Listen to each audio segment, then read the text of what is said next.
Welcome to I dream. నేను మీ సురేఖ.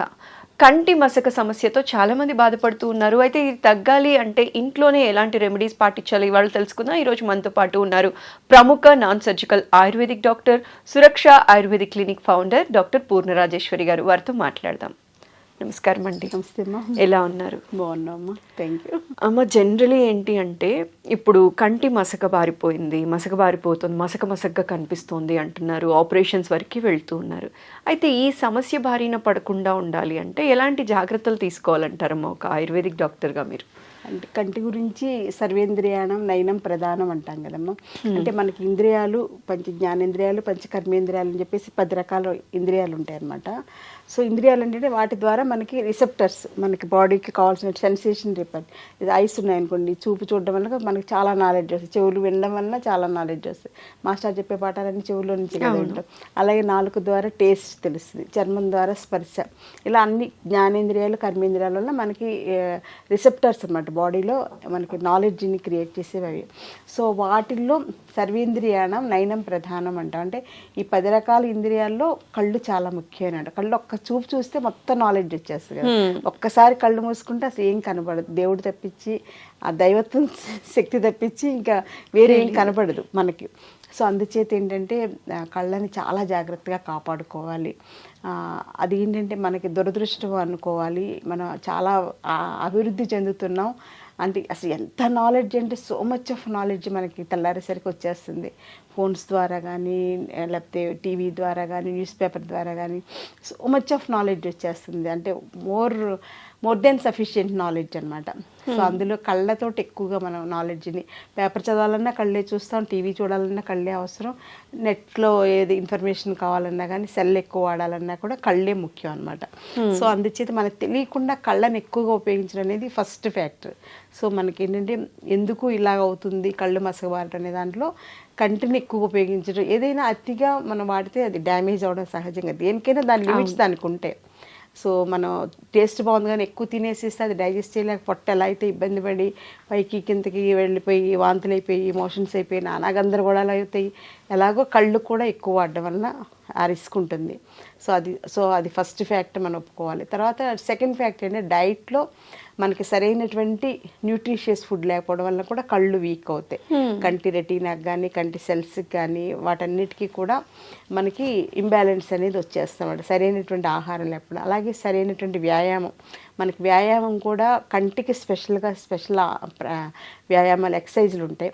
అవి కూడా మనం చేసుకోలేకపోవడం వలన కంటిని ఎలా ఉపయోగించుకోవాలో తెలియకపోవడం వల్ల, ఎక్కువగా వాడడం వల్ల కూడా డ్రైనెస్ వచ్చేస్తుంది అనమాట. సో అది కూడా ఎక్సర్సైజ్ లేకపోవడం. అలాగే 5th పాయింట్ ఏంటి, నిద్ర కూడా సరిగ్గా ఒక ప్రణాళికాబద్ధంగా సరిపడా నిద్ర, కంటి నిండా నిద్ర అంటాం కదా మనం. పెద్దవాళ్ళు వాడే ఒక్క పదం చూడండి, కంటి నిండా నిద్ర అంటే ఏంటంటే కంటికి సరిపడా నిద్రపోవడం వల్ల కళ్ళు రిలాక్స్ అవుతాయి, బ్రెయిన్ కూడా రిలాక్స్ అవుతాయి, మనం కూడా హ్యాపీగా హెల్దీగా ఉంటామని చెప్పేసి కంటి నిండా సుఖ నిద్ర అంటారు పెద్దవాళ్ళు. సో అందుచేత అది కూడా మనకి లేకపోవడానికి ముఖ్యమైనటువంటి కారణం ఏంటంటే సెల్ ఫోన్స్ అనమాట.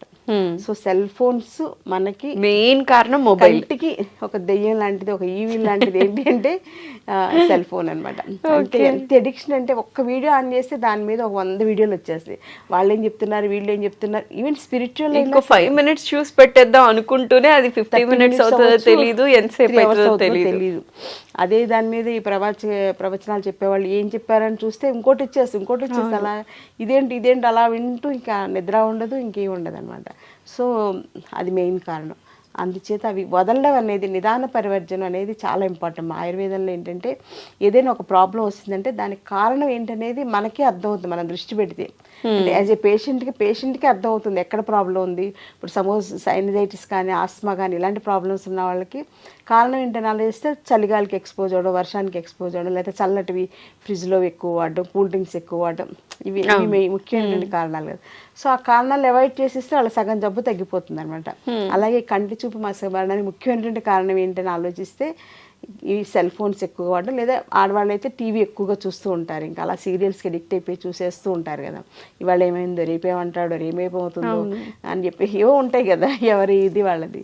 సో అందుచేత అవి వాడడం ఒక కనీసం 50%కి ఫస్ట్ డే స్టార్ట్ చేసేస్తే తర్వాత 60%, 70% అలా పెంచుకుంటూ వెళ్ళి 10% దగ్గర జస్ట్ మనకి ఏదో ఒకటి ఎంటర్టైన్మెంట్ ఉండాలి కాబట్టి అంతవరకే బాండ్ అయిపోయి ఉండాలన్నమాట.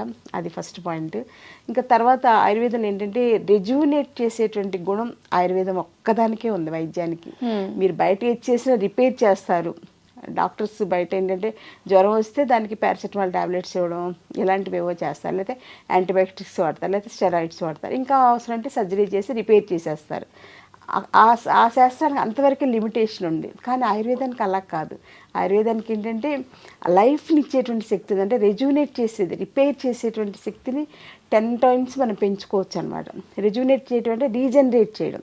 కంటి సెల్స్ ఇప్పుడు మనకి ఇవి రెటీనా సంబంధించిన సెల్స్ అని చెప్పేసి, లేకపోతే లెన్స్లో డ్యామేజ్లని, ఇవన్నీ కూడా మళ్ళీ మన సెల్స్ని రెజ్యూనేట్ చేసే శక్తి ఆయుర్వేదంలో ఉండేటువంటి మెడిసిన్స్ కానీ ఆయుర్వేద పంచకర్మ ట్రీట్మెంట్స్ కానీ ఆ శక్తి ఉంది. కాబట్టి మా దగ్గర ఇప్పుడు మయోపియా, కంటి చూపు మసబారంతో వస్తుంటారు కదా, లాంగ్ సైట్, షార్ట్ సైట్ అని, వాటిని కూడా మేము ఆయుర్వేదిక్ పంచకర్మ ట్రీట్మెంట్స్ తోటి అక్షయ తర్పణం అని, ఆస్ట్యోతనం అని, నస్యకర్మ, ఇలా రకరకాల ప్యాకేజెస్ ఉంటాయి. వాళ్ళకి వాళ్ళ స్టేజ్ని బట్టి ప్యాకేజ్ తోటి సెట్ చేస్తే పిల్లలకి చిన్నప్పుడు ఇంత సోడా బుద్ధి అద్దాలతో తిరుగుతూ ఉంటారు కదా 6th class 7th class, వాళ్ళకు కూడా మనం అద్దాలు మాన్పించేయచ్చు అనమాట. కండిషన్స్ అప్లై ఏంటంటే వాళ్ళు సెల్ ఫోన్స్ వాడకూడదు. పుస్తకాలు చదువుకోవచ్చు, స్కూల్లో బుక్స్ చదువుకోవచ్చు, కానీ సెల్ ఫోన్స్ వాడడం, టీవీ 100%. అప్పట్లో పాత రోజులనే టీవీ చూడొద్దని చెప్పేవాళ్ళు. ఇప్పుడు ఏంటంటే కంపల్సరీగా సెల్ ఫోన్ వాళ్ళకి లేకుండా చేసి మనం ayurvedic line of treatments plan చేస్తే మయోపియా లాంటి ప్రాబ్లమ్స్ తగ్గించవచ్చు. అలాగే పెద్దవాళ్ళకి వచ్చేటువంటి మ్యాక్సిలరీ డీజనరేషన్ అని చెప్పేసి, ఇంకా డయాబెటిక్ రెటినోపతి అని చెప్పేసి, తర్వాత ఐస్ కూడా స్పెషల్గా ఆటోఇమ్యూన్ డిజార్డర్స్ వస్తున్నాయి, రెటినైటిస్ పిగ్మెంటోజా అని చెప్పేసి, ఇలాంటివి కూడా మనం ఆయుర్వేదిక్ లైన్స్లో రెజ్యూనేట్ చేసేలాగా, మళ్ళీ రీజనరేట్ చేసేలాగా సెల్స్ని, బాడీని కూడా, అంటే కంటి సెల్స్తో పాటుగా బాడీని కూడా రీజనరేట్ చేయాలి మనం. కంటిలో ఒకటే బాగు చేస్తే సరిపోదన్నమాట. కొన్ని కేసులకి శరీరంలో ఉండేటువంటి మిగిలినటువంటి సిస్టమ్స్ డీజనరేషన్ కూడా రీజనరేషన్ చేసేలాగా ఆయుర్వేదిక్ లైన్స్ బ్రహ్మాండంగా చేసుకోవచ్చు.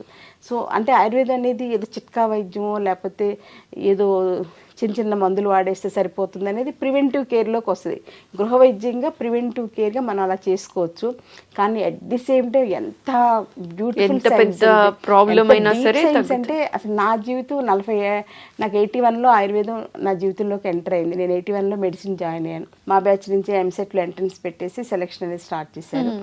ఆ రోజు నుంచి ఇప్పుడు 2024 అంటే మోర్ దాన్ నియర్లీ 45 years అయిపోయింది. ఇంకా నాకు ఆయుర్వేదం నేర్చుకోవాలి, ఇంకా దాని మీద రీసెర్చ్ చేయాలి, ఇంకా పేషెంట్స్కి ఏదో చేసేసేయాలి, ఆయుర్వేదం వల్ల మంచి రిజల్ట్ ఇవ్వాలి, బెస్ట్ రిజల్ట్ ఇవ్వాలి, అన్నీ తగ్గించేసేయాలి, అంటే అనారోగ్య సమస్యలతో ఎక్కువ మంది బాధపడకూడదు చేసేయాలంటే ఇంక్లూడింగ్ క్యాన్సర్.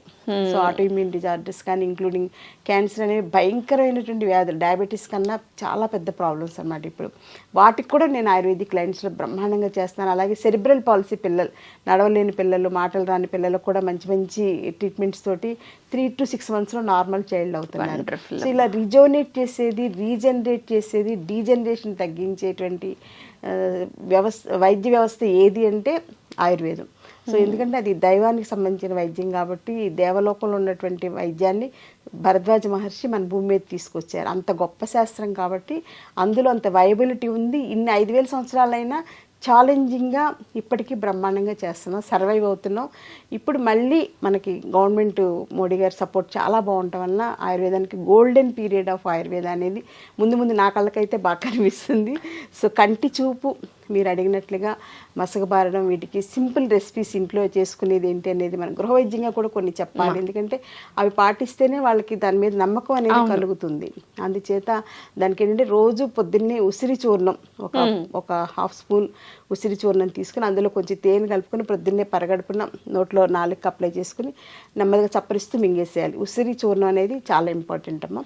అలాగే ఉసిరి సిరప్ అని బయట దొరుకుతుంది, అదైతే 1000sలో ఉంటుంది, వేస్ట్ అంత డబ్బులు ఖర్చు పెట్టడం.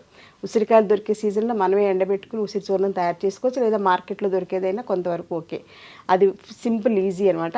అలాగే గుంటగలగ రాకుండా ఉంటుంది కదా మనకి. పాత రోజుల్లో గుంటగలగ రాక పొలాల్లో నుంచి తెచ్చుకుని చక్కగా పచ్చడి చేసుకునేవాళ్ళు, అలా మనం ట్రై చేయొచ్చు. గుంటగలగరాకు పచ్చడి తినలేమంటే అందులో నేనైతే కొంచెం గోంగూర కూడా వేసేసి పచ్చడి చేస్తాను అనమాట. గుంటగలగరాకు గోంగూర కలిపి పచ్చడి అయితే పిల్లలు కూడా, మా అబ్బాయి కూడా హ్యాపీగా తినేస్తాడు. మా అబ్బాయికి ఎలా మంచి ఫుడ్ పెట్టాలని నేను మ్యాక్సిమం ట్రై చేస్తున్నాను. ప్రతి తల్లికి అది కోరిక కదా. నెక్స్ట్ థర్డ్ పాయింట్ ఏంటంటే, ఇంకా కళ్ళను కూడా ఉసిరికాయ నీళ్ళతోటి కడుక్కోవడం. ఉసిరికాయలు రాత్రిపూట నీళ్ళలో నానబెట్టేసేసుకుని ఉంచుకుని ప్రొద్దున్నే లేచినంటే మనం ఎలా అయితే టంగ్ క్లీన్ చేసుకుంటే అలాగే కళ్ళని ఉసిరికాయ నీళ్ళతో కడుక్కుంటే ఇక్కడ ఉండేటువంటి బ్యాడ్ ఇదంతా కూడా బయటకు వచ్చేస్తుంది. అలాగే రాత్రిపూట పడుకునేటప్పుడు కొంచెం చల్లటి కర్చీఫ్ని నీళ్ళలో ముంచి దాన్ని ఇలా కంటి మీద వేసుకోవడం వల్ల కంటి మీద ఏంటంటే వేడి ఎక్కువ ఉంటుంది.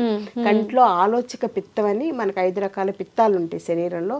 కంట్లో ఉండేది ఆలోచక పిత్తం అనమాట. ఆ పిత్తాన్ని మనం ప్యాసిఫై చేయాలంటే, తగ్గించాలంటే కంటి మీద చల్లటి క్లాత్ వేసుకుని ఉంచుకుంటే కొంతవరకు ఉపయోగపడుతుంది. అలాగే కంటికి హెయిర్ డైస్ కూడా వాడడం మానేయాలి. దానివల్ల కంటి చూపు మెరుగుపడుతుంది. కంటికి చూపు మెరుగుపడాలంటే హెయిర్ డైస్ వాడడం మానేయాలి. సో హెయిర్ డైస్ వల్ల అంత సైడ్ ఎఫెక్ట్స్ ఉన్నాయి కాబట్టి అది కూడా కేర్ తీసుకోవాలి. అలాగే షాంపూస్ కూడా మంచివి కాదు, ఇప్పుడు కెమికల్ బేస్డ్ కాబట్టి కుంకుడుకాయలతోటి తలస్నానం చేయడం ఇలాంటివన్నీ కేర్ తీసుకోవాలి. అలాగే డ్రైనెస్ ఆఫ్ ఐస్ ఇప్పుడు మోస్ట్ కామన్ కాబట్టి ఎండలో తిరిగేటప్పుడు గ్లాసెస్ పెట్టుకోవడం, బయట బళ్ళ మీద అవి తిరిగేటప్పుడు హెల్మెట్ పెట్టుకోవడం, కంటికి గ్లాసెస్ పెట్టుకోవడం, ఎక్కువ తిరగకుండా ఉండడానికి ట్రై చేయాలి. ముఖ్యంగా సమ్మర్ వచ్చిందంటే బాగా మార్నింగ్ 11 to 4 ఎండకి ఎక్స్పోజ్ అవ్వకుండా ఉంటే కళ్ళని మనం కాపాడుకున్నట్లే. అలాగే ఆహారంలో కూడా ఫ్రైస్, పికిల్స్, నాన్ వెజ్ తగ్గించుకుని ప్రతిరోజు భోజనంలో ఉసిరికాయ పచ్చడి, మనకి పాత రోజుల్లో నల్ల పచ్చడి అని ఉండేది కదమ్మా. ఉసిరికాయ పచ్చడి పట్టేశాక దంచేసి చేసుకున్నాక అది నల్లబడిపోద్ది, రోజు రోజుకి ఎర్రగా ఉండదు. సో దాని పేరే నల్ల పచ్చడి అనమాట. అది రోజు ప్రొద్దున్నే తీసుకోవడం వల్ల, మొదటి ముద్దలో అది వేసుకుని తీసుకోవడం వల్ల కంటి చూపు చాలా బాగా మెరుగుపడుతుంది. సో ఈ రకంగా చిన్న కేర్ ఇంట్లో చేసుకుంటూ పెద్ద ప్రాబ్లమ్స్ ఉన్నప్పుడు దీనికి ఇంతేలే పరిష్కారం లేదు అని వదిలేయకుండా ఆయుర్వేదిక్ డాక్టర్స్ ఉన్నారు. ఆయుర్వేదం ఇప్పుడు శాస్త్రీయంగా చేసి రీసెర్చ్ చేసి నాకన్నా ఇంకా ఎంథ్యూజియాస్టిక్ చేసేవాళ్ళు బోల్డ్ మంది డాక్టర్స్ ఉన్నారు. అలాంటి వాళ్ళ సంరక్షణలో కంటి చూపుని మళ్ళీ మనం కాపాడుకోవచ్చు. ఇందాక చెప్పినట్టు సర్వేంద్రియాణం నయనం ప్రధానం కాబట్టి కంటిని మనం పాపలా కాపాడుకుంటే కంటి పాప మనకి జీవితానికే వెలుగునిస్తుంది. అమ్మ చాలా వివరంగా తెలియచేశారమ్మా. ఎందుకంటే చాలా మంది చెప్తూ ఉన్నారు కళ్ళు మసకబారిపోయాయి, ఈ సమస్యతో బాధపడుతున్న వాళ్ళందరికీ కూడా ఇంట్లోనే ఎలాంటి రెమెడీస్ పాటించవచ్చు, ఆ సమస్య బారిన పడకుండా ముందే ఎలాంటి జాగ్రత్తలు తీసుకోవాలని సవివరంగా తెలియచేసినందుకు ప్రత్యేక ధన్యవాదాలు. నమస్కారం.